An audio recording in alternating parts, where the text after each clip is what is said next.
महाभारतामध्ये एक फार सुंदर उदाहरण आहे. सर्व कौरव पांडव एकत्र द्रोणाचार्यांच्या आश्रमामध्ये राहायला गेले आणि राहायला गेल्यानंतर वर्ष संपलं तेव्हा द्रोणाचार्यांनी सहज प्रत्येकाला विचारायला सुरुवात केली की बाबा वर्षभरात आश्रमात काय शिकलास. प्रत्येकाने वर्णन सुरू केलं. अर्जुन म्हणला मला धनुर्विद्या फारच आवडलेली आहे आणि मी तीच जास्त आता शिकणार, पूर्ण लक्ष तिच्यावर केंद्रित करणार. दुर्योधन म्हणला मला गदायुद्ध भयंकर आवडलेलं आहे आणि मी त्याच्यावरतीच लक्ष केंद्रित करणार. प्रत्येकाला विचारत होते. धर्मराजापर्यंत आले. विचारलं धर्मराजा तू काय शिकलास वर्षभरात. धर्मराजाचं उत्तर फार सुंदर आहे. तो म्हणला मी 1.5 वाक्य शिकलो. द्रोणाचार्यांनाही कळेला 1.5 वाक्य शिकलास फक्त वर्षभरात. हो म्हणले गुरुजी मी 1.5 वाक्य शिकलो. काय. अख्खं वाक्य एवढंच शिकलो. म्हणला सत्यम वद, नेहमी खरं बोलावं, खरंच बोलावं, खोटं कधीही बोलू नये आणि मी खरंच बोलतो. आणि मग अर्ध काय शिकलास. तो म्हणला अर्ध एवढंच शिकलो धर्मंच, कुठल्या क्षणाला आपला धर्म काय असतो हे अजूनही मला कळलेलं नाही. बऱ्याचदा आपली अवस्था हीच असते, भल्या भल्यांची सुद्धा असते, की या क्षणाला माझा धर्म काय आणि मी काय वागायला पाहिजे याच गोंधळात आपण बरेचदा पडलेलो असतो, जे त्यावेळेला धर्मराजांनी म्हणून ठेवलंय सत्यम वद पण धर्मंच. आपण आता सत्यम वदतनंही बाजूला गेलोय. मला सोयीचं ते मी सांगतो आणि तेच सत्य असं मी स्वतःला पहिलं पटवतो, समोरच्यानी पटवून घ्यावं अशी अपेक्षा ठेवतो. एका शाळेमध्ये एका लहान मुलाला शिक्षा झाली. शेजारच्याच्या दप्तरातली पेन्सिल चोरली म्हणून. पालकांना बोलवून घेतलं. त्याचे वडील कुठल्या तरी मल्टीनॅशनल कंपनीच्या एका अकाउंट्स ऑफिसमध्ये काम करणारे. ते तावातावाने गेले. म्हणले शक्यच नाही. काय प्रॉब्लेम काय म्हणले. कसं शक्यच नाही म्हणले. मी ऑफिसमधनं अख्खा पेन्सिलचा पुडा घरी आणत असतो, त्याला गरज काय शेजारच्या दप्तरातली पेन्सिल घेण्याची.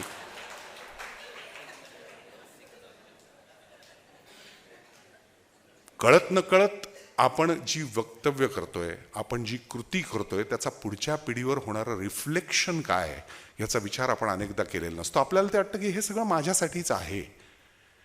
हे खरं आहे का, सत्य आहे का, तत्वात बसतं का, आदर्शवत आहे का, अशा गोष्टींचा विचार आपण वागताना केलेला नसतो. आणि समोरची पिढी वागायला लागल्यानंतर मात्र आपल्याला भयंकर त्रास होतो की काय आमच्या वेळेला असलं नव्हतं. अनेक लोकांचं मी पाहिलं आमचा काळ म्हणजे काय, म्हणजे त्यांचा सूर्योदय हाच खरा सूर्योदय होता असंच बरेचदा बोलताना लोक दिसतात.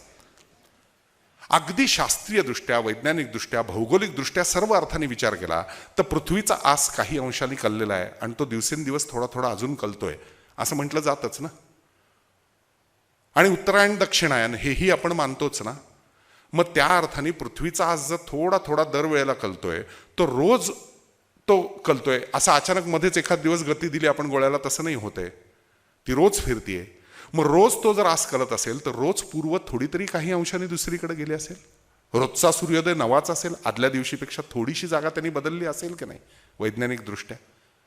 आपल्याला हे मान्यच नसतं. आपल्याला असं नेहमी वाटत राहतं आमचा सूर्योदयच खरा होता, उद्याच्या पिढीचं काय सगळा गढूळ आणि अत्यंत छे हे खरंच नाहीये.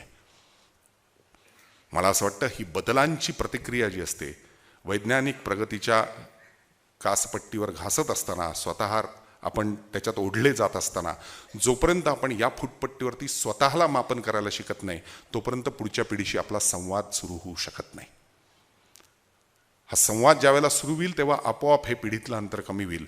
अजूनही वेळ फार अशी गेलेली नाही आहे की अगदी युरोप अमेरिकेसारखी आपल्याकडे एकूण कुटुंब व्यवस्था संपत चालली आहे वगैरे. पण अगदी मेट्रोपॉलिटन सिटीजपासून सगळीकडे जेव्हा मला असं दिसतं की फ्लॅटच्या खुराड्यांमध्ये कोंबड्यांसारखी माणसं राहायला लागली आहेत. कधीतरी सुट्टीला मामाच्या गावी जायचे तसे आज मी जरा आजीला भेटून येते असं म्हणणारी एखादी नात जेव्हा दिसते. कुठं राहते ती. तिकडं राहते का नाही, ती तिकडे एकटीच राहते, आम्ही इकडं राहतो. कारण काय आहे, आई बाबा दोघंही नोकरी करतात ना, मग आजीकडे बघणार कोण, मग तिकडे एक बाई ठेवली आहे. पण आज मी आजीला भेटायला जाणार आहे. तेव्हा असं लक्षात येतं की एकत्र कुटुंब पद्धती आणि विभक्त कुटुंब पद्धती याच्यातला सगळ्यात मोठा दोष आपण हा स्वीकारला की आपण सिव्हिलायझेशनला महत्त्व दिलं, कल्चरला नाही. माझ्या मुलांवरती माझी आई संस्कार करू शकते हे जेव्हा मी विसरतो तेव्हा हे अंतर वाढायला सुरुवात होते असं मला वाटतं.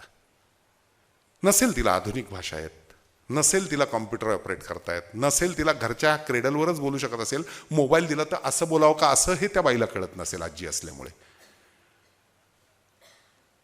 पण जो तिच्याकडे एक मायेचा ओलावा आहे, जे चैतन्य स्वरूप तिच्यात मुळात आहे आणि त्याच्या पोटी दुधावरची साय म्हणून ती जे काय माझ्या मुलांना देणार आहे ह्याचा विचार जर मी विसरलो आणि मीच जर माझ्या आईपासून लांब गेलो तर माझी मुलं उद्या माझ्यापासून लांब होणार आहेत, हे मी मनातनं आधी स्वीकारलं पाहिजे. दुर्दैवाने 2 पिढ्यांच्या अंतरामध्ये बऱ्याचदा या गोष्टी होताना दिसत नाहीत. याचं एकमेव कारण युवा शक्तीवरती आपला विश्वास नसतो. म्हणजे माझ्याही बाबतीत मी स्पष्ट सांगतो की कित्येकदा युवा पिढीवरती आपला विश्वास नसतो. त्यांच्या संकल्पनाही पूर्ण वेगळ्या असतात, त्यांचे संघर्ष पूर्ण वेगळे असतात आणि दुर्दैवाने आपण त्या मानसिकतेत नाही जात, त्यामुळे आपल्याला कळत नाही. आज सकाळी मी आल्यानंतर या विषयावर बोलायचे सरांशी बोलत असताना मी म्हणलं पटकन, सतीश देशमुख माझे मित्र बसलेत, त्याला म्हणलं पहिली आठवण मला दाम्या तुझ्या मुलाची झाली. कशासाठी? 5वीत असताना त्याच्या मुलाला काहीतरी शूज हवे होते, एक वेगळे कुठले तरी चांगले. तर आमचे मित्र या मुलाला म्हणलं की अरे 2 शूज आहेत की तुझ्याकडं? तो म्हणला हो, एक आहेत ते पीटीचे आहेत, दुसरे आहेत ते या खेळण्याचे आहेत, पण ते टेनिसला चालत नाहीत, तर मला वेगळे हवेत. तो म्हणलं 2-2 असताना तिसरे कशाला हवेत? तो म्हणलं हे बघ बाबा, तुला यातलं काही कळत नाही, ते महागडे शूज मला हवेत, ते मी घेऊन येणार. आणि महत्वाची गोष्ट, तू कॉलेजमध्ये स्लीपरवर वगैरे जात होतास हे आता मला सांगत बसू नकोस.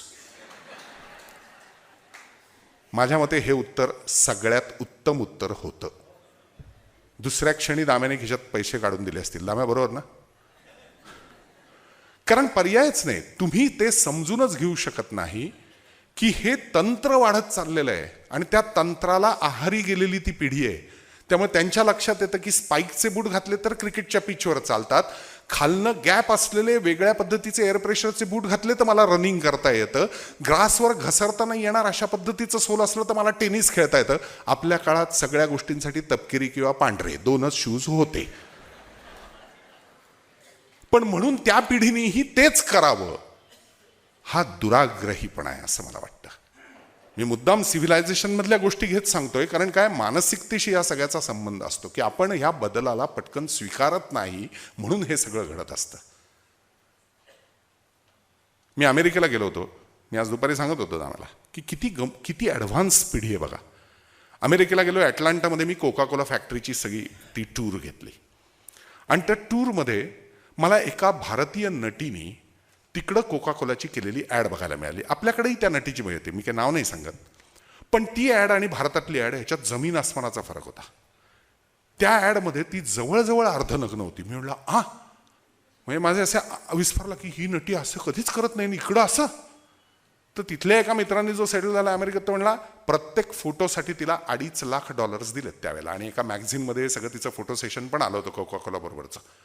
ते म्हणलं छायला कॉम्प्युटरवरती मॉर्फिंग वगैरे करून ह्याचा चेहरा चिकटव, त्याची खालची बॉडी चिकटव असं करतात, हे ठीक आहे, पण इथं तर डायरेक्ट कंपनीची ॲड आहे, म्हणजे असं तर कोणी केलं नसणार आहे. हे सगळं कसं काय? लेखा ते फोटो तुझ्याकडे असतील तर मला एकदा मेल कर. मी भारतात परत आलो, बायकोला सांगितलं की अगं त्या नटीची इतकी भयंकर सेक्सी आणि अशी सगळी अर्धनग्न ॲड तिकडे बघितली, विश्वास बसेल तुझा? ती म्हणली काहीतरी काय, असं कसं करेल, ती भारतीय नटी आहे शेवटी, ती काय फॉरेनची नटी का? म्हणलं मी स्वतः पाहिली ॲड, आई शपथ. आणि मी म्हणलं त्याला सांगितलेलं आहे रव्याला की तू ते फोटो सगळे मला मेल कर. आणि त्याची ती मेल एक दिवस आली. मी बायकोला काय नाही संध्याकाळ म्हणलं मेल आली आहे, ओपन करून दाखवतो तुला, आता तुझा विश्वास बसेल बघ. असं म्हणून मी ती कॉम्प्युटरवर मेल ओपन केली आणि तेवढ्यात माझा 9वीतला मुलगा मागणं आला. तो 9वीत होता त्यावेळेला.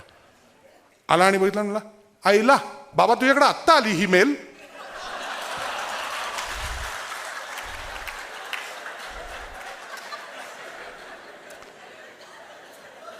मी बायकोकडे वळून म्हणलं कळलं, आणि आपण त्यांना समजावत राहतो. पुढची पिढी जेवढी विज्ञान तंत्रज्ञानाने प्रगत होतीये तेवढी आपल्यापेक्षा जास्त पुढे आहे. हे आपण का स्वीकारत नाही हेच मला कित्येकदा कळत नाही. तो मेडिकल आहे, ती फ्रेशर्स पार्टी वगैरे फर्स्ट इयरची असते, इतक्या तोकड्या कपड्यातल्या मुलींबरोबर गळ्यात हात घालून वगैरे त्याचे फोटो बिटो सगळे ते मोबाईलवर काढलेले वगैरे. माझी बायको भयंकर अस्वस्थ झाली. टिपिकल पुण्यात शनिवार कसब्यात वाढलेली बाई, त्यामुळे विषयच संपला सगळा. तर तिने बापरे अरे ही कोण आहे? म्हणला काय कोण आहे? काय गुजरातवरून आलेली आहे, आमची क्लासमेटच आहे, सॉलिड पैसे आहेत तिच्या बापाकडे, डोनेशन देऊन आली आमच्या मेडिकलला. आमच्यासारखे नाही. हो का? सॉलिड घट्ट मैत्रीण दिसते का? कसला गळ्यात हात घातलायस तिच्या? असं ही माझी बायको म्हणली. तो म्हणला आई प्लीज यातली एकही मुलगी बायको म्हणून मी बघत नाही आहे, सगळ्या मैत्रिणी आहेत माझ्या आणि आमचे असेच रिलेशन असतात. आणि माझ्याकडे नंतर मी म्हणलं आईला कळत नाही का रे बाबा. मी म्हणलं जाऊ दे, विषय सोडून दे, तुझं चांगलं चाललंय ना, चालू राहू दे म्हणलं. कारण मला म्हणलं या बाईलाच पटवताना किती दिवस गेलेत कॉलेजमध्ये ते मला माहिती आहे म्हणलं. प्रश्न एवढाच आहे की ही प्रत्येक पुढची पिढी प्रचंड ॲडव्हान्स आहे. आपल्या संकल्पनांना भयंकर काहीतरी धक्का बसतो. आपण एक काहीतरी उगाच पिढीजात, आमच्या घराचे, आमच्या पिढीचे, आमच्या रूढीचे हे सगळे संस्कार आणि ही चौकट आहे असं स्वतःला मुळात आपण बंदिस्त केलेलं असतं. आणि त्याचा कधी तोडणारे धक्के बाहेरनं आपल्याच घरच्या लोकांकडनं, मुलांकडनं बसायला लागले की आपल्याला वाटतं बाप रे काहीतरी भयंकर झालंय. ही दगडफेक आहे सगळी आपल्या चौकटीवरती. बऱ्याचदा आपण ज्या संकल्पना पिढीवत पुढे न्यायचा प्रयत्न करतो ना, त्याचंही स्पष्टीकरण आपण मुलांना देताना दिसत नाही. एक ग्रामीण भागातली गमतीशीर घटना सांगतो. म्हणजे पिढीजात धंदा हा एक प्रकार असतो ना, की वकील असेल तर मुलांनी वकीलच व्हावं, डॉक्टर असेल तर माझं हॉस्पिटल कोण सांभाळणार, पुढं डॉक्टरच हो. त्याला भले इच्छा नसेल, त्याला ते रक्त बघून सुद्धा त्रास होत असेल, ऑपरेशन नसेल करायचं त्याला, कधीतरी नाही ते तू चालवलंच पाहिजेस, असं जी एक गादी चालवण्याची एक परंपरा लावण्यासाठी आपण मुलांच्या मागे लागतो शिक्षणाच्या सगळ्या दृष्टीने. त्यातलाच एक प्रकार, विधी करणारा एक ब्राह्मण होता त्या गावातला. तो गेला, त्याच्या मुलाकडे त्याने ती परंपरा सगळी दिली. आमच्या जवळचे एक गृहस्थ गेले म्हणून आम्ही ते त्या दिवशी गावात होतो, म्हणलं चल मी येतो मग, सगळ्या दशक्रिया विधी आहेत त्यांचे तर. आणि म्हणून आम्ही तिथं स्मशानात गेलो. अत्यंत सुकड्या असा तो विधी सांगणारा त्या गावचा तो ब्राह्मण पोरगा, पिढीजात त्यांच्या घरात सगळं ते आलेलं क्रियाकर्माचं. तो दरवेळेला त्या मुदीवरती तेळ व्हायला सांगितले की त्याचा अंगठा ते पंचा धोत्रासारखा नेसला होता, त्याच्या मागच्या निर्यात असा घालायचा, अडकवायचा आणि वाहा असं म्हणायचा. तर मी तिथल्या एका गृहस्थांना विचारलं, ही काय पद्धत आहे याची? म्हणजे मी पुण्यात सुद्धा आमच्या मोघे भरजींपासून सगळे पाहिलेत अगदी ओंकारेश्वरावर, पण म्हणलं असं कधी पाहिलं नाही की तीळ वाहताना त्या पंचाला मागं अंगठा लावतात आणि वाहा. तर ते म्हणले काय आहे, त्यांनी लहानपणापासून बाप जी पूजा सांगायचा ती सगळी पाहिली मर्तिकाची, आणि ती तशीच्या तशी तो शिकलाय. बाप प्रचंड आडदांड होता म्हणला, एवढं पोट होतं तुंदिल तनू, त्याला तो पंचा पुरायचा नाही, त्यामुळे तो वाकून पुढे वाहा म्हणायला लागला की मागणं निर्यात सुटायच्या, म्हणून तो अंगठा घालायचा म्हणला त्याच्यात. आता ह्या पोराला ह्यातलं ज्ञान नाही, त्याला वाटलं हा विधीचाच भाग आहे की अंगठा निर्यांना लावल्याशिवाय वाहाच म्हणता येत नाही म्हणले. आपल्या परंपरा, आपल्या रूढी आपण पुढच्या पिढीकडे देत असताना कित्येकदा हे का देतोय ह्याचाही विचार नसतो. आणि मग आपण म्हणत राहतो की पुढच्या पिढीने सगळं चुकीचंच उचललं. अहो चुकीचं म्हणजे त्याला जर सांगितलंच नसेल आणि त्याला जर हे लक्षातच आलं नसेल की बापाचा पंचा सुटायचा म्हणून हे चाललंय, तर कळायचं कसं? आपण कायम सांगत राहतो डोळे उघडे ठेवून जगा, ऑब्झर्व करा सगळ्या जगात काय काय घडतंय ते. अहो हो, डोळे उघडे ठेवून जे दिसतंय त्याच्या पलीकडेही काहीतरी असतं. ते समजावण्याची जबाबदारी तुमची पिढी पुढची म्हणून तुम्ही घेतली आहेत का? यातले धोके त्यांना समजावून सांगितलेत का? बऱ्याच गोष्टी इंटरनेट आणि ह्या सगळ्या टीव्हीमुळे मुलांना इतकं एक्सपोजर आहे आजच्या काळात. मुलींना कुठलाही प्रश्न त्यांनी वेडावाकडा जरा विचारला ना, काय करायचंय, वयात आल्यावर कळतील या गोष्टी, आत्तापासून कशाला? मी अगदी असं म्हणत नाही की तेंडुलकर जसं सांगायचे, विजय तेंडुलकर, तितकं बोल्ड व्हावं माणसाने की वेश्या ही पुरुषांची गरज असते, असं काही सांगायची गरज नाही आहे. पण त्यांना जर दिसतंय सिनेमामध्ये सगळं, त्यांना जर प्रत्येक गोष्ट समोर बघायला मिळते, घरात ओपनली आता, तर त्याच्याविषयीच्या शंका त्यांच्या मनात आल्या असतील तर त्या शंकांचं दमन करण्यापेक्षा शमन करावं. आपण काय करतो, त्या दाबून टाकायचा प्रयत्न करतो. जेवढं दाबलं जातं तेवढा सोडा बूच उघडल्यानंतर फसफसतो. हा शास्त्रीय नियम आहे. दुर्दैवाने आपण याच्याकडे लक्षच देत नाही. तुला काय करायचंय, तू वयात आला की कळेल, तू कशाला आत्ता हे प्रश्न विचारतेस? आम्ही सुद्धा आमच्या आईवडिलांना असं विचारलं नव्हतं. अरे तुम्ही नाही विचारलं, तुम्ही मूर्ख, तिला विचारायचं तर विचारू द्या ना. तिच्या कक्षा रुंदावतायत, तिला रोज काहीतरी नवीन दिसतंय, तिला काहीतरी विचारावं असं वाटतंय. बऱ्याचदा आपण या गोष्टींचं शमन करत नाही. आपण त्यांना योग्य पद्धतीने त्या गोष्टी समजावून सांगत नाही आणि त्यातून ती पिढी आणखीन वेगळे मार्ग शोधते की ह्यातनं उत्तरं सापडतील. आणि मग आपण म्हणतो बहकली आहे पिढी, वाटेल त्या गोष्टी करायला लागल्या. काय करणार? तुम्ही त्यांना उत्तरच देत नाही आहात, तुम्ही त्यांच्याशी संवादच साधत नाही आहात. हा संवादच घरातला डायलॉग बंद झाला आहे. याला एक इडिएट बॉक्सही कारणीभूत आहेच आहे. संध्याकाळ झाली की चारही जण एका रांगेत बुफेसारखं डिनर घेऊन जर घरात बसणार असतील आणि इडिएट बॉक्स समोर उभे राहून सगळं चालणार असेल तर घरात संवाद व्हायचा कसा? अंगत पंगत नाही, जेवणात दिवसभरात काय झालं याचा विचार नाही. प्रत्येकजण, मग ती कॉमेडी सिरियल तर हसत हसत जेवायचं. CID BID असेल तर बापरे, खून घास अडकलेला असतो. एखादी दुःखद स्त्री अत्याचाराची सिरियल असेल तर बायका केविलवाण्या आणि पुरुष काय ही आता परत ती सगळी मेलोड्रॅमॅटिक सिरियल बघतीये अशा याच्यात. पण जेवण रांगेत, एकमेकांशी संवादच नाही आपला. आणि हा संवाद संपल्यामुळे असेल, पुढच्या पिढीकडेही लक्ष नाही, बरोबरच्यांकडेही लक्ष नाही, असे आपण अधांतरी लटकत चाललोय. ते मालतीबाई वेडेकरांनी म्हणलं होतं ना, आयुष्य हा हिंदोळा असतो सुखदुःखांचा. आपल्याकडे बघा, त्यामुळे दोन्ही गोष्टींचा अतीव आनंद असतो. सुख झालं तरी अतीव आनंद, दुःख झालं तरी अतीव एकदम प्रदर्शन त्याचं. ह्याच्या मधली समन्वयाची भूमिका हा विषयच नाही. कारण समस्यांचं निराकरण करायचं असतं याचा विचार आपल्याकडे आपल्या पूर्वीच्या पिढीपासून आला. दुर्दैवाने तो नाहीच आहे. मराठी चित्रपटसृष्टीतले एक अतिशय ख्यातनाम अभिनेते, मी पुन्हा नाव नाही सांगत कारण मला कोणाची बदनामी करायची नसते, ते गेले आता. एका कॉलेजला, महाविद्यालयाला 3-3.5 हजार विद्यार्थ्यांपुढे आम्ही दोघं जण प्रमुख पाहुणे म्हणून गेलो होतो. आणि अचानक मुलाखती वजा प्रश्न चालले होते आणि त्याच्यात एका मुलाने असं विचारलं की बऱ्याच वेळा तुम्हाला व्यसनाधीन झालेलं आम्ही पाहिलेलं आहे, बुजुर्ग अभिनेते आहात, समाजावरती या सगळ्याचा एक कुठेतरी परिणाम होत असतो, नटाचं प्रायव्हेट स्वतःचं आयुष्य असतं वगैरे सगळं ठीक आहे, पण तुम्ही अगदी रस्त्यात दारू पिऊन पडलेले वगैरे वगैरे अशा बातम्या सुद्धा कित्येकदा येतात, हे बरोबर आहे का सगळं? आणि त्या बुजुर्ग अभिनेत्यांनी त्या 3-3.5 हजार मुलामुलींना सांगितलं, खूप समस्या आहेत की नाही तुम्हाला म्हणले? मलाही आहेत की म्हणले, सगळ्यांनाच आहेत. भविष्याविषयीचा एक अधांतरीपणा जो आपल्याकडे आहे त्यामुळे माणूस वेगवेगळ्या गोष्टींच्या आहारी जात असतो. पण मी तुम्हाला आत्ताच सांगतो, या सगळ्या समस्यांवर एकच उपाय आहे. मी पिलं ना की 2-2.5 तास मला काही कळतच नाही कसल्या समस्या आहेत आणि काय. ते फार चांगलं आहे. माझ्या काळजात सर्र झालं की हा एवढा मोठा अभिनेता आहे, पडद्यावरती इतक्या प्रगल्भ भूमिका त्या माणसाने केल्या आहेत. कदाचित दुसऱ्या लेखकाचे ते शब्द असतील, पण मांडताना तरी ते त्याच्या मनातले असल्यासारखं वाटलंय म्हणून त्याला अभिनेता म्हणून स्थान मिळालंय. आणि हा 3-3.5 हजार मुलांसमोर हा विषय मांडतोय. समस्या कोणाला नव्हत्या? अहो, महाभारतात अर्जुनालाही पहिल्यांदा समस्याच पडली की त्या कुरुक्षेत्रावरती उभं राहिल्यावरती, की आता काय करू, माझेच नातलग, माझेच भावंड, माझेच चुलते, माझेच काका मामा समोर सगळे उभे दिसत आहेत, मी कसा लढू? गर्भगळीत झाला. हे महान नट त्या काळात असते तर कृष्णाला सोपं झालं असतं असं मला नेहमी वाटतं, की हे घे 2-2.5 तास विसर समस्या. पण त्यांनी समस्येचं निराकरण केलं. त्यांनी भगवद्गीता लिहिली, सांगितलं की काय असतं सत्य आयुष्याचं. पुढं पुन्हा समस्या, भगवद्गीता संस्कृतात, आम्हाला कशी कळायची? आला एक ज्ञानेश्वर, समस्या सोडवली, मराठीत केलं. समस्या सोडवण्यासाठी भयंकर उपाय नसतात. समस्येच्या मुळाशी जाणं हा त्याच्या मागचा स्वभाव असतो. दुर्दैवाने समस्येच्या मुळाशी जाणं आपण सोडून दिलंय, कारण वरवरचं जगणंच सगळ्यांना आवडायला लागलंय. जास्तीत जास्त जेवढं जाहिरातीतनं येतं ना ते जगणं खरं वाटायला लागलंय आता. 3 रात्रीत एखादी हिरोईन गोरी होते म्हणून आपण तो साबण आणतो.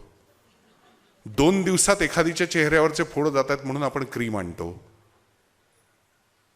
पूर्वीच्या काळात हे कुठं होतं? पूर्वीच्या काळात कदाचित आयुर्वेदिक घरगुती उपाय असतील, आजीच्या बटव्यातले काही गोष्टी असतील, कदाचित चंदन उगाळून लाव म्हणलं असेल. आता ते सांगतात हल्दी चंदन से युक्त, आम्ही बनवूनच आणले, कशाला उगाळत बसताय?